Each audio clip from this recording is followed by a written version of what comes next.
사단법인 피난처 대표로 난민 사역하고 있는 이호택이라고 합니다.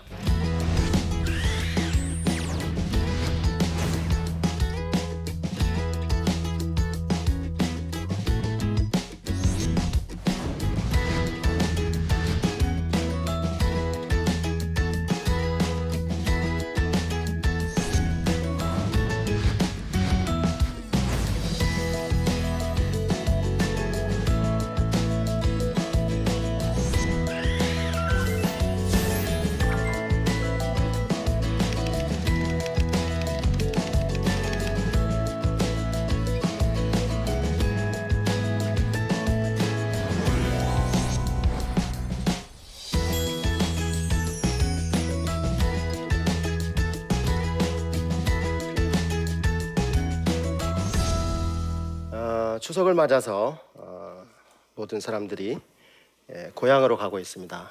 그런데 고향으로 가지 못하는 대표적인 그 사람 중에 난민이 있습니다. 그들은 고향이 있지만 고향으로 돌아가지 못하고, 집이 있지만 집으로 돌아가지 못하는 사람들입니다. 전쟁, 정치적인 박해, 또 사회적인 그런 박해, 이런 것 때문에 돌아가면 당할 위험에 대한 두려움 때문에 자기네 나라로, 자기네 고향으로, 고국으로 돌아가지 못하는 외국인들을 난민이라고 합니다. 약 지구상에 76억 정도의 사람들이 살고 있는데 그 중에 3.4%, 한 2억 6천만 정도 되는 사람들이 자기네 나라에 살지 못하고 다른 나라에 살고 있어요. 근데 그들 중에 자기 자유의지로 결혼하기 위해서, 공부하기 위해서, 또 일하기 위해서 이렇게 간 그런 사람들도 있고, 가고 싶지 않았는데 억지로 할 수 없이 갈 수밖에 없었던 사람들이 있습니다. 이 강제적 이주자들을 일단 난민이라고 하는데요. 6,580만이 있습니다. 전 세계에. 그 중에 한 4천만 정도는 아직 자기네 나라 국경을 벗어나지 않고 그 자기네 나라 안에 살고 있는 사람들이고, 한 2,500만 정도는 국경을 넘어서 다른 나라에까지 피난을 간 사람들입니다. 싸우고 나면 난민이 생기죠. 돌아가지 못하고, 유독 많은 사람들이 집에 돌아가지 못하고 있는 현상들이 국제사회의 중요한 이슈가 된 것이 1차 세계대전, 2차 세계대전, 이 전쟁 이후예요. 그래서 1, 2차 세계대전 이후에 전 세계가 모여서 이렇게 집에 돌아가지 못하고 있는 난민들을 어떻게 할까 협의를 하고, 난민에 관한 협약, 1951년 난민에 관한 협약도 만들었고, 그 다음에 UN 난민 기구도 만들었어요. 한 3년 정도 열심히 일하면 이 난민 문제를 해결할 수 있을 줄 알았습니다. 근데 3년이 지나도 해결하지 못했을 뿐만 아니라 계속 시간이 지나도 난민이 계속 또 발생하는 거예요. 그런데 1989년이 역사적으로 굉장히 중요한 해인데, 동서독이 통일된 해입니다. 동서냉전 이런 것이 발생했는데 이게 1989년까지 갔어요. 근데 이제 동구권이 무너졌습니다. 그리고 동서독이 통일됐어요. 그러면 동서 간에 서로 냉전으로 싸우던 그것이 이제 해결될 줄 알았는데, 또 89년 이후에도 오히려 큰 싸움은 없어졌지만 국제적인 그런 분쟁이 더 격화됐습니다. 그로부터 10년이 지난 2001년 9월 11일 무슨 일이 있었는지 아시죠? 2001년 9.11 아주 그 충격적인 사건이었습니다. 그 9.11이 발생한 것은 엄청난 그 문명의 충돌, 그동안 이렇게 억눌려 있었던 이슬람 세계가 문명의 충돌을 일으키면서 역사의 표면으로 등장한 사건이었습니다.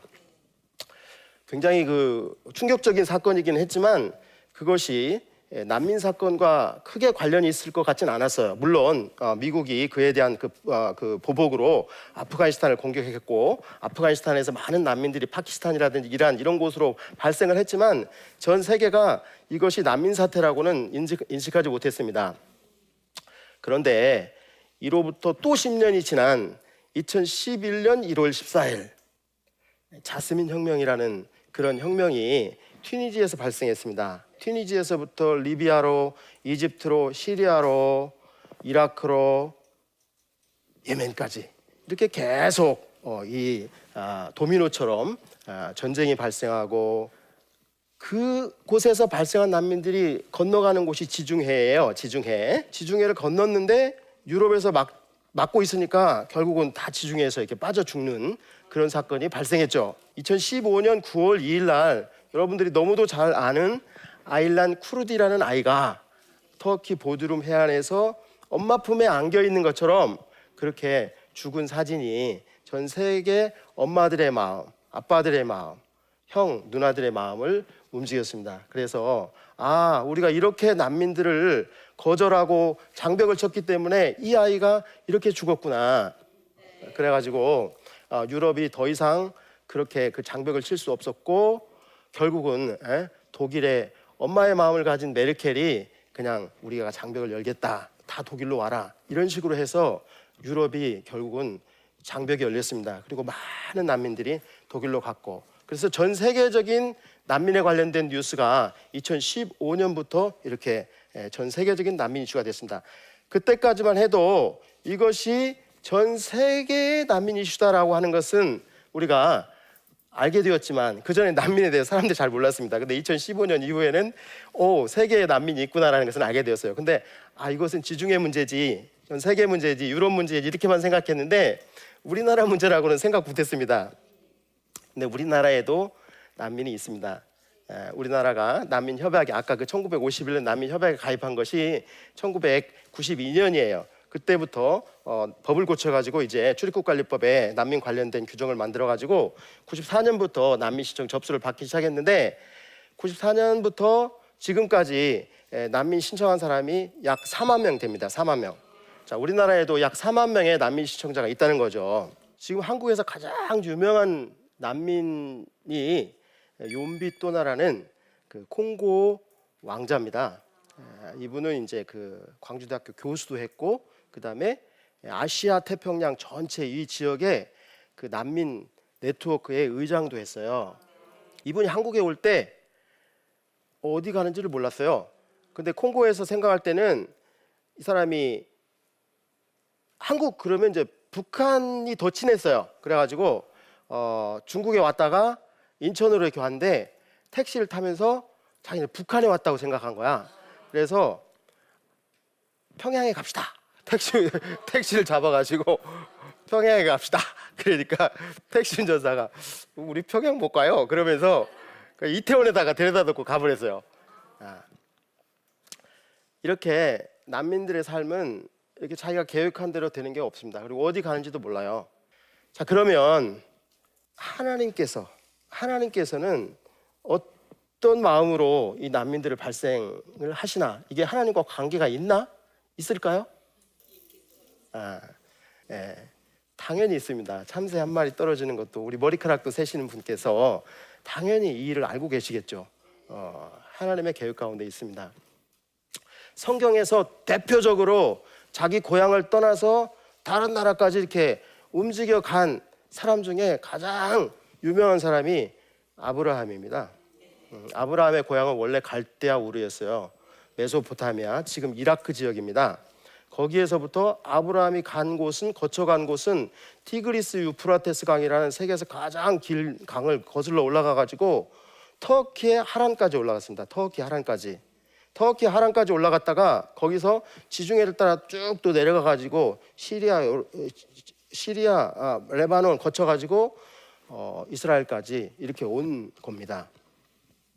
고향을 떠나서 어딘가로 갔어요. 어디였죠? 아브라함이 간 곳이 이스라엘 지역이고 이 가나안이라고 합니다.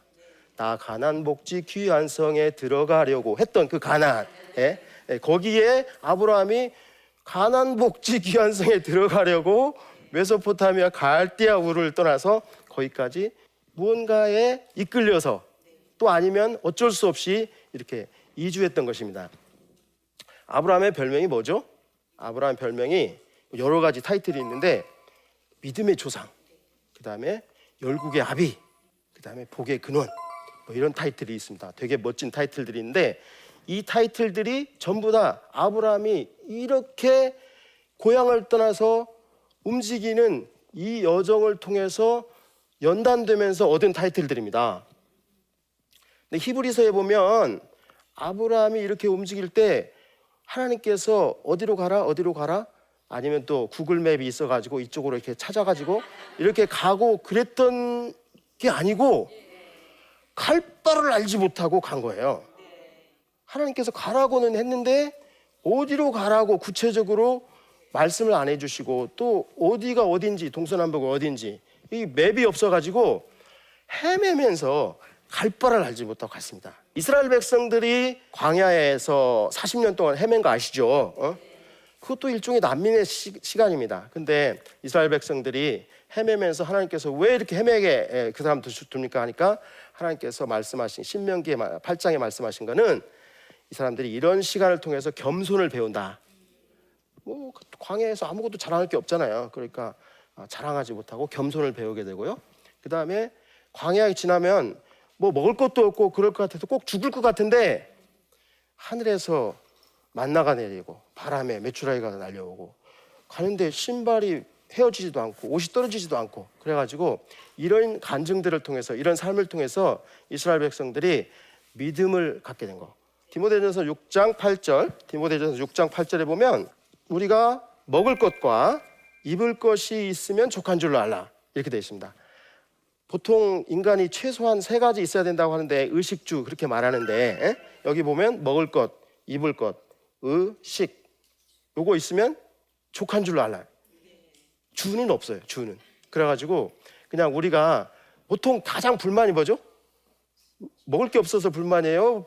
입을 게 없어서 불만이에요? 가장 불만이 집이 없어서 불만이에요. 보통은 집이 돈이 제일 많이 들어가고 그거 말고 성경에 보면은 예수님께서 오실 때가 가까이 오면 전쟁, 지진, 기근 이런 것들이 좀 더 많아질 거라고 그랬어요. 지난 여름에 너무너무 더웠잖아요. 그래가지고 이제 이런 식의 기후변화가 오면은 환경 난민들이 또 더 많이 발생하는 거예요. 그래가지고 전 세계 난민들이 더 많이 발생할 예정인데 근데 성경에는 이것이 재난이 시작이래. 시작. 그냥 시작이래요. 그럼 끝이 있을 거 아니야. 무엇가 끝이냐면 마태복음 24장 14절에 보면 이 천국 복음이 온 세상에 전파되는 것이 끝이라는 거야. 그럼 시작이 뭐였어요? 아까 재난. 그 다음에 끝은 뭐예요? 천국 복음이 온 세상에 전파되는 거. 좀 밸런스가 좀 안 맞죠? 재난하고 천국 복음이. 자, 근데 영어 성경 NIV 성경에 보면은 이 재난이 birth pain이라고 되어 있습니다. birth pain. 산통.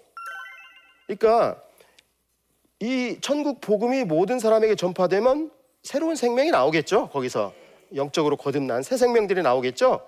새 생명들이 온 세상 땅끝에서 나오기 위해서 birth pain, 산통이 시작되는데 그 산통이 재난이라는 거예요. 자, 그러니까 재난이 아까 뭐 재난의 모습이 이쁜 게 아니에요. 뭐 전쟁, 지진, 기근 뭐 이런 겁니다. 그러나 그것이 결국은 아기가 태어나기 위한 그 과정이고 처음 시작이기 때문에 산통을 할 때 우리가 기대하는 마음을 가지고 이렇게 그걸 받아들이잖아요. 또 고통스러워도 인내하고 그 산통이라는 겁니다. 그렇다면 우리가 이 재난에 대해서 뭔가 조금 새로운 뭔가 그 희망을 가질 수 있겠죠. 자, 저는 난민의 정의를 이렇게 정의합니다. 고난 중에서 고향을 떠나서 본향으로 부르심을 받은 하나님의 사람들이다. 이렇게. 고향이 좋죠. 고향을 누가 떠나고 싶겠어요. 그런데 고난 때문에 불 가운데서 전쟁이라든가 이런 것 때문에 할 수 없이 고향을 떠날 수밖에 없었어요. 그 가운데 본향을 향해서 가는 동안에 하나님께서 피난처 되신다. 하나님이 우리의 피난처시오 힘이시니 환난 중에 만날 큰 도움이시라. 시편 46편 1절의 말씀이 우리에게 위로가 되고 난민들이 고향을 떠나서 본향으로 가는 그 여정이 난민들의 삶이다. 이렇게 말씀드릴 수 있겠습니다.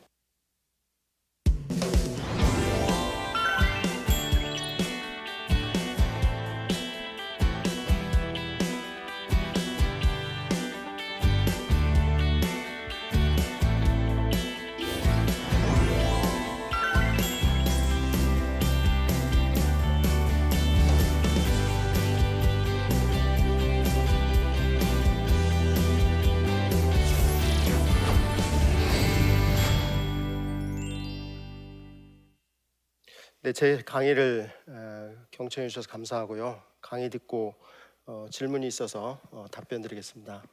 대표님은 어떻게 난민에 관심을 갖게 되었나요? 이 사역을 시작하게 된 계기가 궁금합니다. 저도 사실은 억지로 이렇게 이곳에 끌려왔습니다. 저도 난민인 거죠. 난민 아닌 사람이 난민 일하는 건 좀 이상하죠. 그러니까 그 방법이 굉장히 독특하셨어요. 저는 원래 그 법학을 전공했고요. 서울대학교 법과대학 나왔어요. 그래서 제 계획은 사법시험 합격해가지고 그냥 일반 그 법조인의 삶을 사는 게 제 계획이었어요. 그런데 제가 사법고시를 공부하기 시작할 때 희한하게 그때부터, 그리고 그때 저는 예수님을 인격적으로 만났거든요. 예수님 만나고 사법고시 공부하고 또 내 인생을 예수님 만났기 때문에 예수님께 의탁하고 인도해 주십시오라고 제대로 하기 시작했는데 그때부터 희한하게 제 오른손에 글씨가 안 써지는 거예요. 아무리 공부를 해도 답안지에다가 옮길 수가 없는 거예요. 나중엔 제 이름도 쓸 수 없을 정도로 손이 막 떨렸습니다. 그래서 결국은 제가 10년 이상 사법고시를 공부를 했는데 계속 떨어졌어요. 저는 그것이 하나님의 계획인지 몰랐어요. 진짜 고통스러웠어요. 그런데 하나님께서는 이런 과정을 통해서 난민 체험을 하게 하시고, 똑같아요. 아까 그 난민들 경험한 그런 것들. 그래서 그 시간에 겸손해지고, 그 시간에 정말 죽을 줄 알았어요. 그런데 죽지 않았고, 맨 마지막에 이제 모든 거 다 포기하고, 그럼 하나님 도대체 나를 10년이나 이렇게 뭐하러 법 공부하게 하셨습니까? 이 자격을 안 주실 거면. 딱 보니까 10년 지나고 나서 보니까 희한하게, 여러분 이런 거 생각할 수 있어요?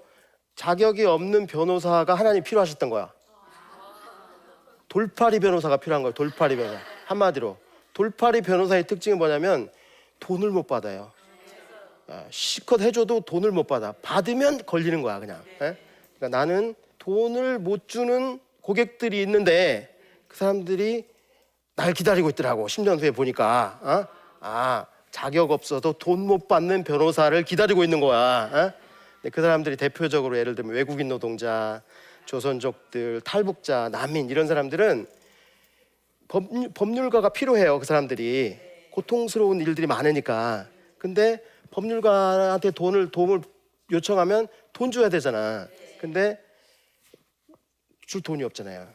그러니까 자격이 없어서 돈 못 받는 변호사를 기다리고 있더라고요. 그래가지고 제가 10년 후에 결국은 하나님께서 그런 사람 필요해가지고 나를 그렇게 10년 동안이나 괴롭히셨구나 하는 것을 알고, 오케이 하나님 제가 이 일을 하겠습니다. 그래가지고 제가 자원봉사부터 이렇게 돈 안 받으면 뭐 문제가 없어요. 걸리는 게 없습니다. 그래서 돈 안 받고 자원봉사로 그렇게 법률가로서 일을 시작하게 되었습니다. 그러면서 마지막으로 이게 난민들을 만나게 되었죠. 자기가 어디로 가는지 알지 못하지만 이 사람들이 가고 있는데 갈 바를 알지 못하고 있지만 결국은 본향으로 가고 있는 사람들이다.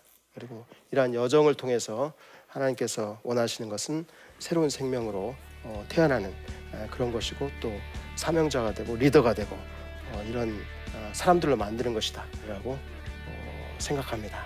경청해 주셔서 감사합니다.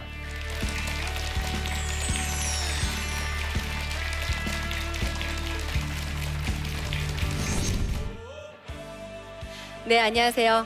뷰티 힐링 전문가로 활동하고 있는 스파더의 이민아 대표입니다. 사람은 누구나 아름다워지고 싶다는 생각을 하는데요.